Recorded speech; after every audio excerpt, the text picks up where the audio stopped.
감사합니다. 사랑하는 성도 여러분, 지난 한 주간도 여러분의 삶의 자리를 다 어떠셨습니까?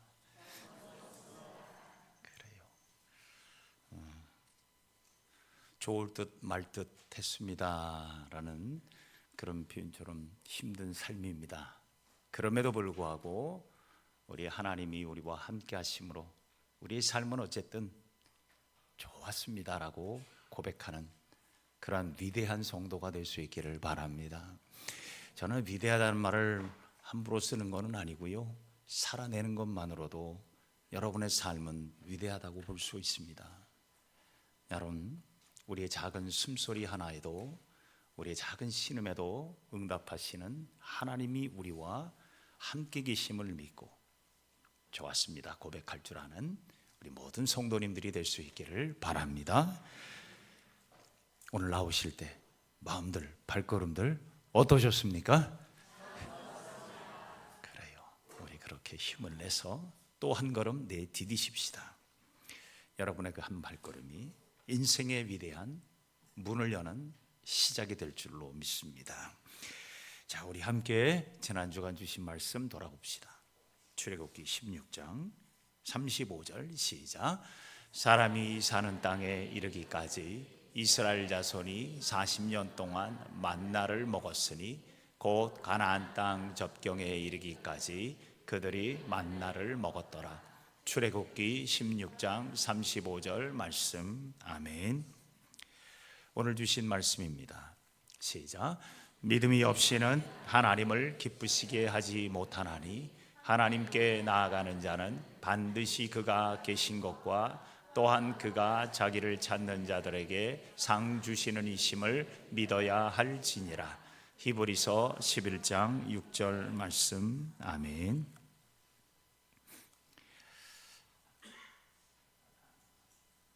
사도 바울은 여러 가지 분란으로 혼란스러웠던 고린도 교회의 편지 가운데 고린도전서 10장에 이런 말씀을 했습니다.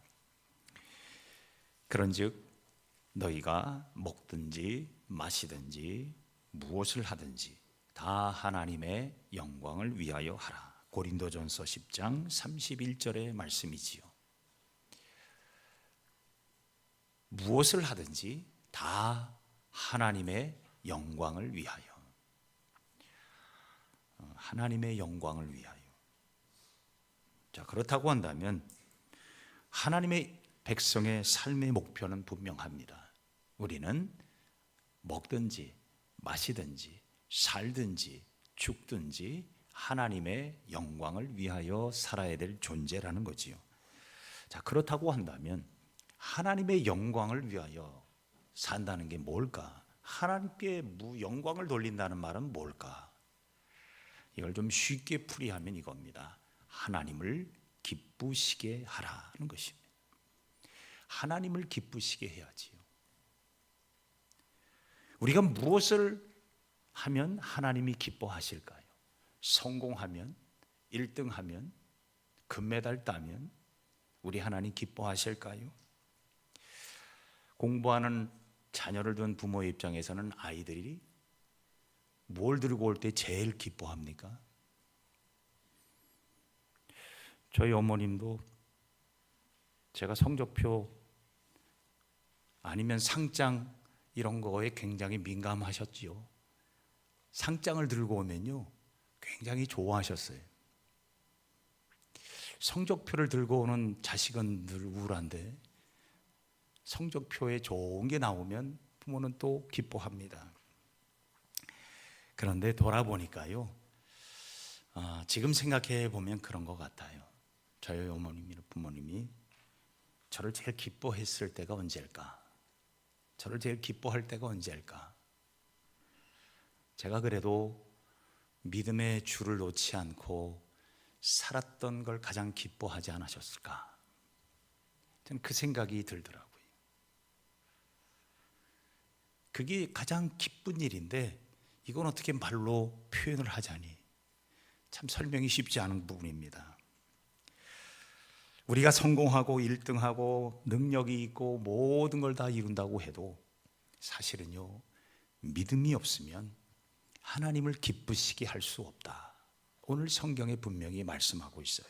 6절에 이렇게 말하잖아요. 믿음이 없이는 하나님을 기쁘시게 하지 못한다. 이게 분명한 답입니다. 하나님을 기쁘시게 영광을 돌리는 삶을 살기 위해서 하나님이 우리에게 보기를 원하시는 게 뭐냐면 믿음이라는 겁니다. 믿음이 있느냐? 그렇다면 도대체 믿음은 구체적으로 어떻게 살아내야 하는 것일까? 믿음은 삶인데 어떻게 살아내야 하는 것인가? 오늘 히브리서 11장은 사실 우리가 잘 아는 믿음장이라고 우리가 잘 알려져 있지요. 믿음장. 믿음의 사람들에 대한 기록이 11장에 있어요. 이것을 기록한 이유는 믿음이 무엇인지를 우리에게 보여주고 있는 겁니다. 오늘 읽은 말씀에는 두 사람의 이야기를 예로 들어있는데 이 두 사람을 통해서 하나님이 기뻐하시는 사람으로 사는 그러한 삶의 모습, 아니 신앙의 든든한 믿음의 기초가 뭐냐, 두 기둥을 우리에게 말씀하고 있더라고요. 첫째로요, 하나님께 더 나은 예배를 드리는 사람이 되라는 것입니다. 아벨의 믿음을 이야기를 합니다. 하나님께 더 나은 예배. 가인이 인류 최초의 살인자가 됐습니다. 그의 동생, 그의 아우 아벨을 죽입니다. 성경이요, 거룩한 책인 줄 알았더니 어떤 사람이 성경을 읽기 시작했다가 아담의 아들 가인이 자기 동생 아벨을 죽인 이 비극적인 사건을 보면서 이게 무슨 거룩한 책이냐라는 후회를 가졌다고 합니다. 성경은요, 슬픈 이야기도 있고 아픈 이야기도 있고 기쁜 이야기도 있고 참 죄스러운 이야기들이 가득한 책입니다. 그래서 역설적이지만 하나님의 위대한 말씀의 책이라고 합니다. 왜? 우리의 인생사를 이 속에 다 보여주고 있기 때문이지요. 그러기 때문에 성경입니다. 바이블, 홀리 바이블인 이유가 거기에 있는 겁니다. 거룩은 삶이거든요. 어떻게 하나님을 기쁘시게 하는가를 가르쳐 주는 것이 바로 성경입니다. 자, 그 첫 번째 가인이 아벨을 죽인 이 사건을 통해 어떻게 이런 일이 일어날 수 있을까 한번 생각해 보게 됩니다. 가인이 아벨을 죽인 이유는 뭡니까? 여러분, 왜 죽였어요? 형을 괴롭혀서? 날마다 형을 아프게 해서? 상처 줘서? 힘들게 해서? 아닙니다. 성경에 보면 아이러니하게도 하나님이 아벨의 제사 받아주고 내 제사는 안 받았다라는 거예요. 자, 그런데 오늘 창세기 4장 5절에 보면 이렇게 설명을 합니다. 가인이 아벨을 죽인 중요한 이유를 가인과 그의 재물을 받지 아니했다라고 되어져 있습니다. 누가? 하나님이 받지 않으신 거예요. 그러면 누구를 원망해야 돼요? 하나님을 원망해야 되는데 지금 가인의 화살은 누구에게로 갔어요?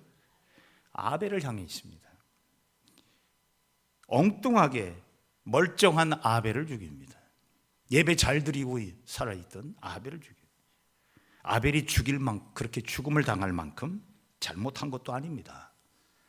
가인도 하나님께 예배했고 아벨도 하나님께 예배한 사람이었어요. 한마디로 말하면 하나님을 믿는 사람끼리 살인이 일어난 겁니다. 도대체 무엇 때문이었을까? 중요한 메시지가 이 속에 있습니다. 가인은요, 예배하는 자의 핵심인, 예배하는 자가 가장 중요하게 여겨야 되는 하나님을 바라보지 않고 아벨에 집중했습니다. 아벨은 어떻게 드렸는가? 그러다 보니 아벨의 제사를 하나님이 받으신 것에 대해서 기분이 나빴습니다. 그러다 보니 저 아벨이 없으면 나밖에 없으니까 하나님이 내 예배를 어떻게 해요? 받아주실 수 있지 않을까? 여러분, 항상 우리는 문제를 다른 곳에서 찾습니다. 원인을 다른 사람에게 찾을 때도 많습니다. 저 사람 때문에, 저것 때문에 라는 생각을 가질 때가 굉장히 많아요. 가인은 자신에게 있는 문제를 보지 않고 다른 사람에게 문제를 자꾸 찾으려고 합니다. 그래서 아벨을 결국 죽이기까지 합니다. 아벨이 없으면 내가 편안하고, 아벨이 없으면 하나님도 나만 보겠지라는 거예요. 그래서 살인에까지 이르게 되는 거지요. 성도 여러분, 우리가 항상 잊지 말아야 될 것은 예배란 나와 하나님과의 관계가 먼저라는 겁니다. 예배의 자리에 나왔을 때 나를 먼저 보라는 거예요. 내가 한 주간 동안 또 내가 살아온 삶의 자리를 돌아보는 거예요. 나의 삶을 바라보는 거예요. 나는 무엇이 부족했고 나는 이러한 죄악의 먼지를 쓰고 있음을 우리가 먼저 회개하고 참회하는 게 예배의 시작입니다. 그래서 우리가 예배할 때에 우리는 고백의 기도를 드리는 이유가 거기에 있습니다. 하나님께 먼저 나의 죄를 고백하는 거예요. 나의 부족함, 나의 죄가 예배의 자리에 첫째 보여져야 돼요. 그래야 회개로 예배하고 하나님이 기뻐하시는 회개의 예배가 될 수 있는 거지요. 그것이 하나님이 기뻐하시는 더 나은 믿음의 예배라는 겁니다. 히브리서 11장 4절에 보니까 하나님이 아벨의 제사를 받은 이유를 이렇게 적습니다. 믿음으로 아벨은 가인보다 더 나은 제사를 하나님께 드렸다라고 되어져 있습니다. 아벨이 가인보다 더 나은 제사를 드렸다는 이유, 이게 이유예요.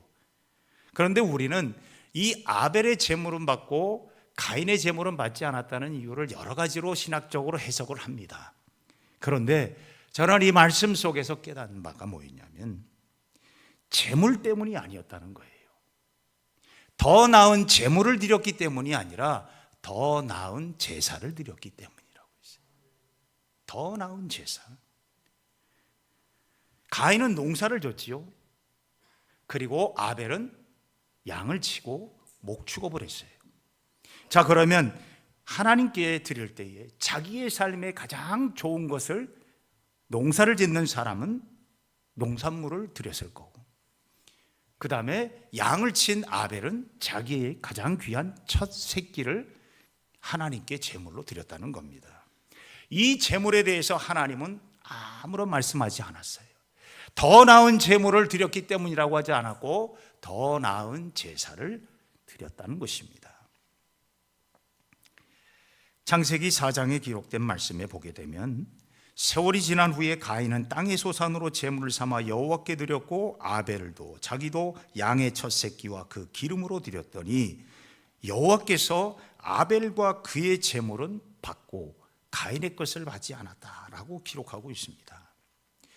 가인과 아벨의 이 사건은 제물의 문제가 아니라 제사의 문제였습니다. 하나님은요, 모든 것이 충만하시고 모든 것이 충분하신 분입니다. 여러분, 우리 하나님이 양이 없어서 양만 받으셨을까요? 여러분, 우리 하나님이 뭐가 부족하기에 더 나은 제물을 원하실까요? 우리 하나님은 제물에 대한 차별이 없어요.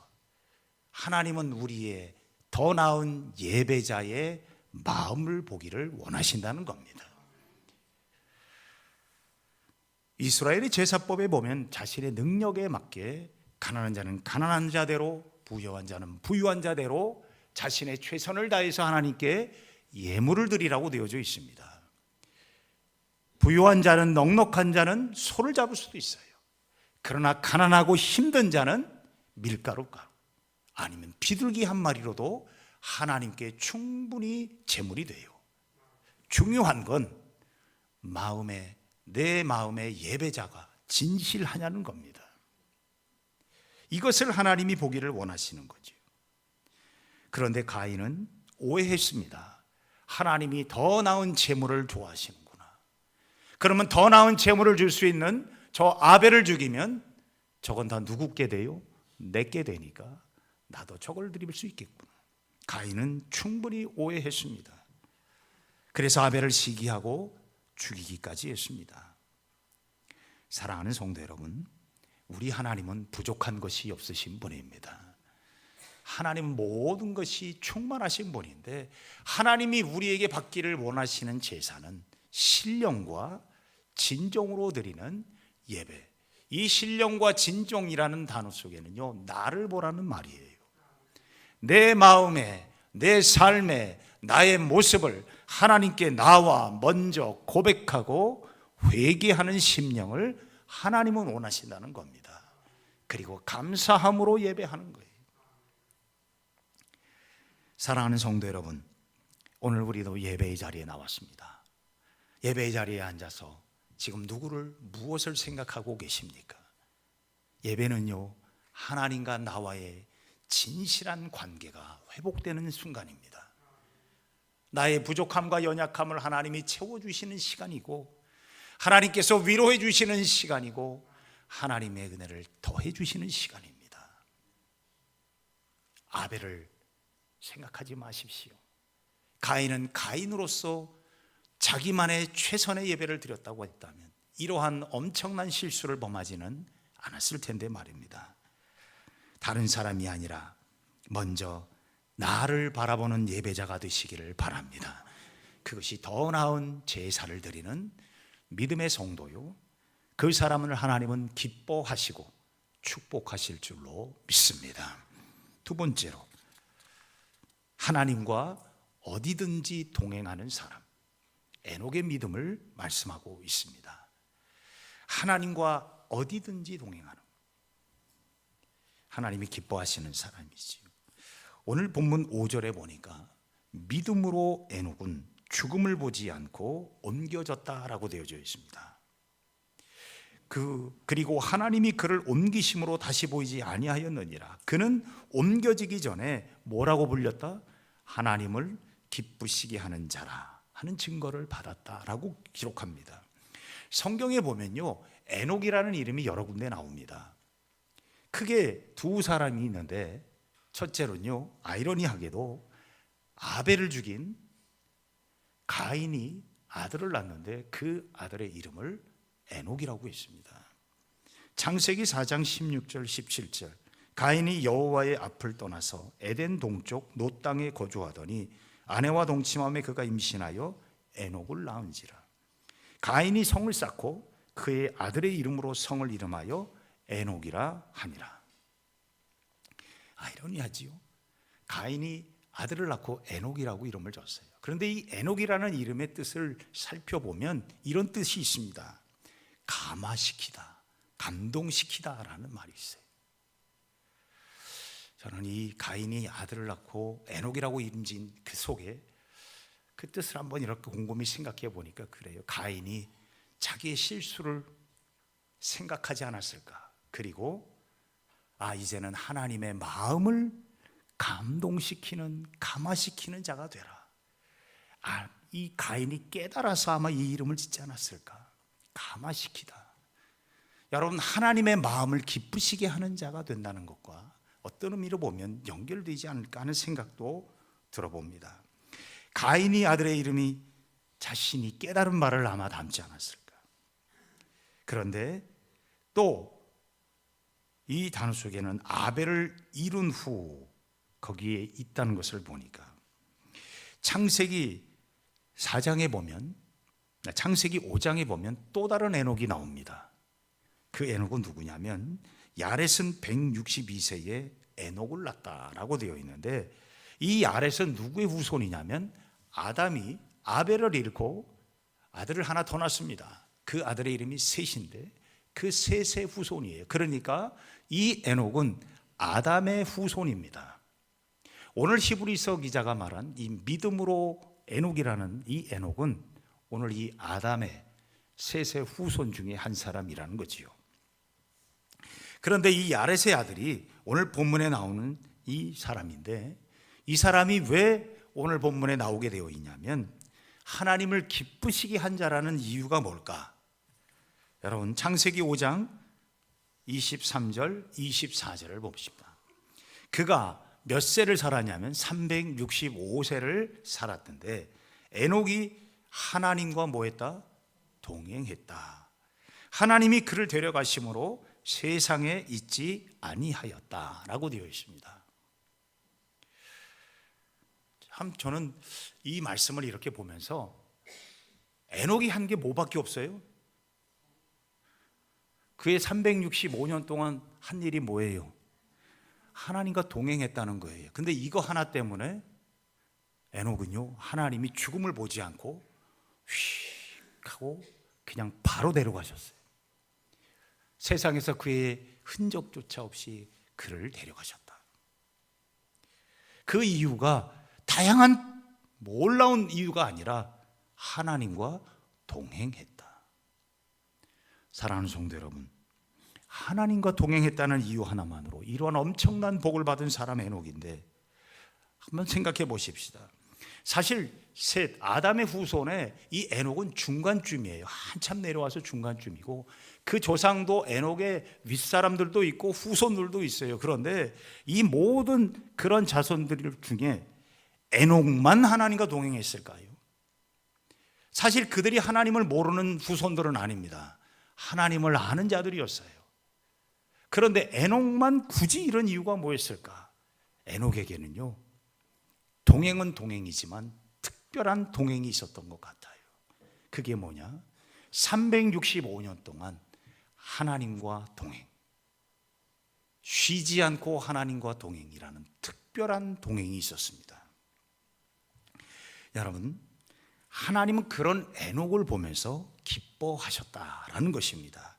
다른 조상들이나 후손들도 하나님 보시기에 동행했던 것 같아요. 그런데 이들의 동행과 에녹의 동행은 무언가 다른 점이 있었을 겁니다. 그 다른 점은 딱 하나입니다. 절대적 믿음의 동행이냐, 선택적 믿음의 동행이냐의 차이입니다. 우리는 살면서 하나님이 우리를 인도하시면 좋은 곳으로만 인도하시기를 원합니다. 그래서 힘들고 어려운 곳으로 인도를 하면 가고 싶어요? 안 가고 싶어요? 안 가고 싶어요. 그럴 때는 하나님을 선택하지 않고 잡은 손 살짝 놓고 다른 길로 자꾸 가고 싶어 해요. 이게 선택적 믿음의 동행입니다. 그런데 에녹은 엄밀히 말하면 365년의 그의 삶 가운데 하나님이 어디로 인도하든지 그는 하나님과 동행했다는 말입니다. 우리는 살면서 많은 어려운 길들도 경험합니다. 이스라엘 백성들을 출애굽시키면서 약속의 땅으로 데려가시는데 하나님은 40여 년 동안 광야의 길을 돌게 하십니다. 그런데 광야를 그냥 지나가게 하는 40년이 아니라 하나님이 데리고 가셨다고 구름기둥이 인도하고 불기둥이 인도하는데 어느 곳에 갔더니 뭐도 없어요. 물이 없어요. 목말라 죽겠다고 아우성칩니다. 또 하나님이 이들을 데리고 또 갔는데 물은 줬는데 쓴물을 줘요. 쓴물 주니까 또 백성이 아우성칩니다. 또 하나님이 그들을 광야길을 데리고 가는데 얼마나 힘든 길로 끌고 다니는지 몰라요. 그런데 하나님은 그 40년 동안 그들을 데리고 다니면서 가르친 것이 딱 하나 있어요. 너희들은 절대적 믿음의 동행을 나와 함께 하자는 것이었어요. 그걸 가르쳐 주시기 위해서 하나님은 이스라엘 백성들을 그렇게 고난의 길도 다니면서, 다윗이 시편 23편에 고백한 대로 내가 사망의 음침한 골짜기로 다닐지라도 라는 고백은요, 하나님이 자신의 삶의 자리에 인도하면서 그런 자리로 인도하셨다는 거예요. 정말 다윗은요, 기가 막힌 운동에도 빠졌고 사망의 음침한 골짜기도 당했고, 그리고 기가 막힌 웅덩이에서 하나님께 신음했던 적도 있어요. 다윗이 어떤 사람이에요? 하나님과 동행하는 사람 아니었습니까? 그런데 다윗은 한 번도 하나님을 버리지 않았습니다. 하나님을 떠나지 않았습니다. 내가 그런 자리에 놓여 있을지라도 주께서 나와 함께 하셨기 때문입니다. 이 말은 다른 말로 내가 주님과 함께 있었기 때문입니다. 주님과 동행할 때 선택적 동행은 여러분 안타까운 동행이에요. 하나님이 에녹에게 복을 주셨던 이유는, 상을 주셨던 이유는 딱 하나입니다. 절대적 믿음의 동행이에요. 죽음의 골짜기에도 주님과 함께 있고, 기가 막힌 웅동에도 주님과 함께 있고, 애굽의 노예로 있어도 주님과 함께 있고, 하나님께서 우리의 삶의 자리에 어디든지 함께 있음을 기억하고 그를 동행하는 그것이 절대적 믿음의 동행입니다. 믿었다가 말았다가 아니라 잡았다 놨다 잡았다 놨다 하지 마세요. 갔다 말았다 갔다 말았다 하지 마세요. 하나님을 택하고 하나님을 믿고 하나님을 붙잡았으면 끝까지 어디든지 동행하는 자들이 되시기를 바랍니다. 그게 믿음이겠지요. 그게 하나님이 기뻐하시는 믿음이에요. 예수님은 이제 십자가의 길을 가시면서 제자들에게 이 말 저 말씀 많이 하셨어요. 그러자 제자들이 주님 죽지 마세요. 아니고 또 어떤 제자는 주님 그 죽음의 길이라도 내가 갈 겁니다. 죽도록 갈 겁니다라는 다양한 고백들을 합니다. 그때 주님께서 마태복음 16장 24절에 제자들에게 이르시되 누구든지 나를 따르려거든 자기를 부인하고 자기 십자가를 지고 나를 따를 것이니라고 말씀합니다.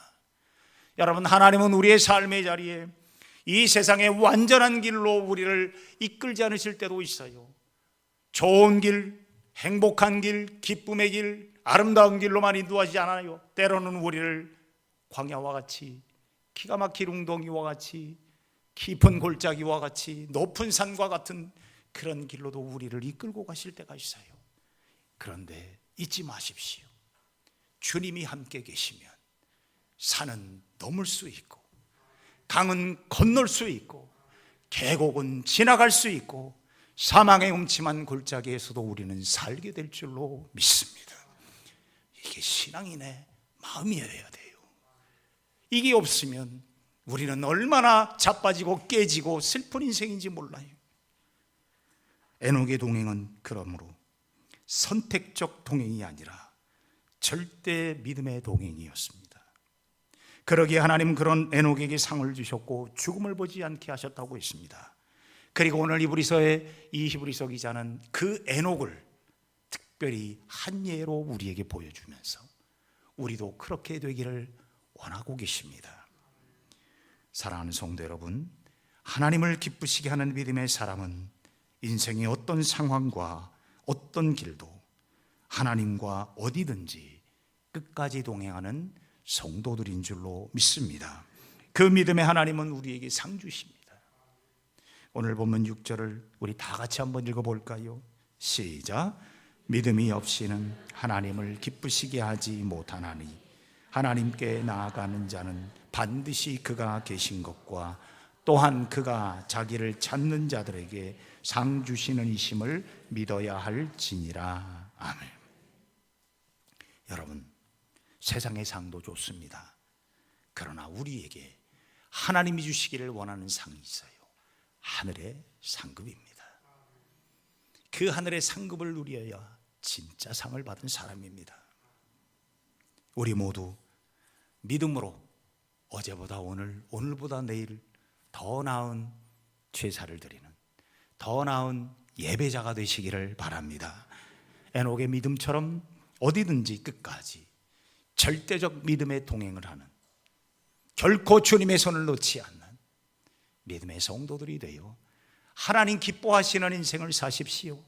그러면 하나님께서 예비하신 충만한 상이 함께 하실 줄로 믿습니다.